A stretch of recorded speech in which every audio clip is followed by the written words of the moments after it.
regardless of his contribution to society, had the same as the other men. Some would say it was the perfect example of how the world should be. There would be no worries about tomorrow. Everyone had what they needed. There would be no jealousy as your neighbor had the same as you did. Humans were all equal. There should be no disparities amongst people. That was exactly what the world had come to. After all, no one wanted to live in a world where insecurity was the order of the day. Families fighting for control of dynasties, governments wrestling for more power. Such was the nature of humans, wanting more and more. Did Plato not argue that private ownership of properties and goods would encourage selfishness? Was he not right? The powerful preyed on the weak. That was how it had always been. Oppression and suppression. Tools used to subdue people, like they were slaves. People rebelled, as they had always done to past government, and after long debates on how to move on, they decided that every man should get what he deserved. Equal treatment. That was the new religion. That was what the world had become. Right now, at this very moment, even though great philosophers only theorized about living in this kind of world, they believed it was the perfect world, one without violence, where human beings had learned to subdue themselves and become rational, morally upright people. Resources would thrive because people would be using them the right way. There would be no exploitation, no discrimination. There would be no rich, no poor, just people. The schools where children learn would teach them how to live in a society like that, a sort of brainwashing. If they wanted a happy society, they had to live in harmony with their neighbors. That in itself was not a bad thing, but where was the means to protect oneself if such a system failed? There were no measures in place. For the average Tom, Dick, and Harry, it seemed like a beautiful world. They had their wife and kids, and the government shared the resources amongst everyone as equally as they could.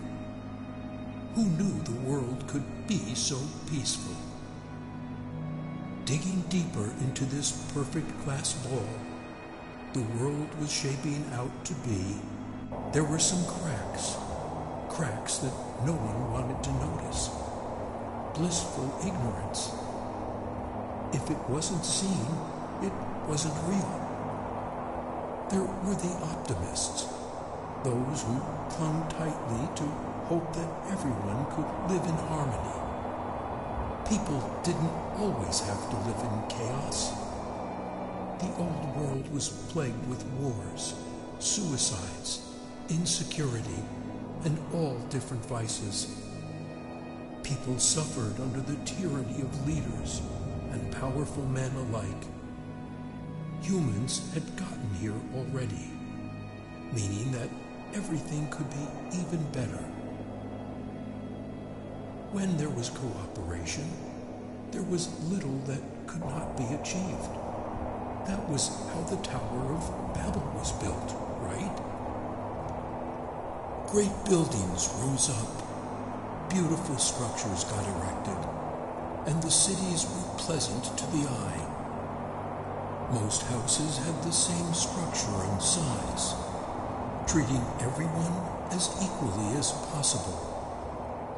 It was a beautiful world, one where everyone should feel safe in. Teach the masses contentment. That was the unspoken rule of the government.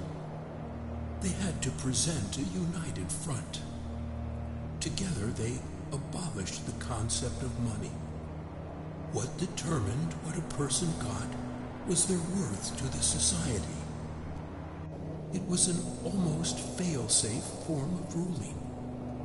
It encouraged everyone to work hard. But human beings could never live with such restrictions for a long time. No matter how much one tried, there would always be the greedy, the selfish, and the cheats.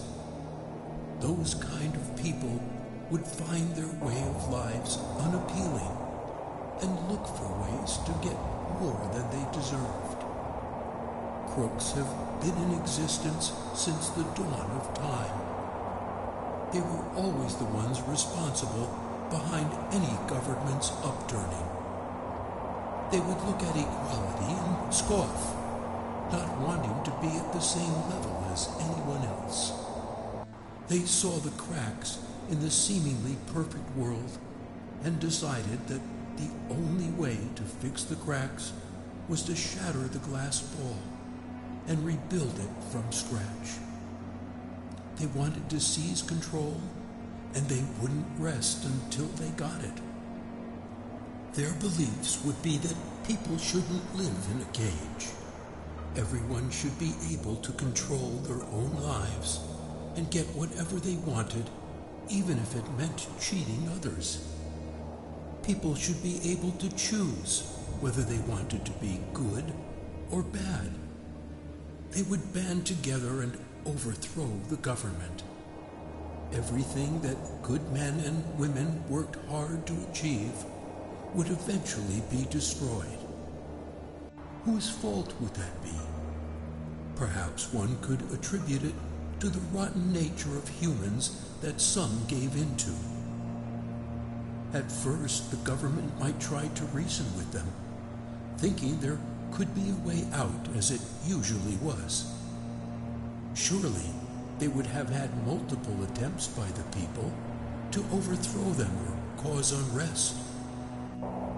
This time around, people would be ready to give their lives to the cause. They no longer wanted to sit home while a bunch of nose-pressed people dictated what they could get or couldn't get. The innocent would be left to suffer the consequences of an overthrown government. It would be inevitable that the government would be the first place of attack. Every successful coup started with taking away the power from those in charge. The military would try to stop them, of course. But when sheer numbers of people revolt, there are only so many that could be killed or arrested. The military would be overwhelmed, and they would either flee from the violence or be destroyed by it. There would be little to no dignity, as people would be reduced to the lowest forms of themselves so they could live. Parents would abandon their children to run, and friends would betray one another. No one could have seen it coming. One day, families would be eating together or playing together. Men and women would be working when utter mayhem would descend. Screams would fill the air as all manner of atrocities would be happening. What would be the impact of the fall of what should have been a perfect world? That's right, chaos.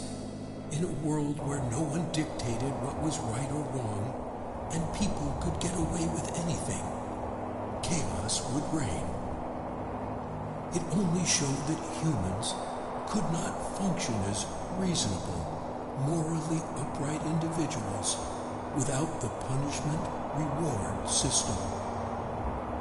The punishment-reward system, to a large extent, would keep most people on the right side, using their fear of punishment as an incentive to act right. This was once a perfect place, a harmonious society, and it was beyond unrecognizable now.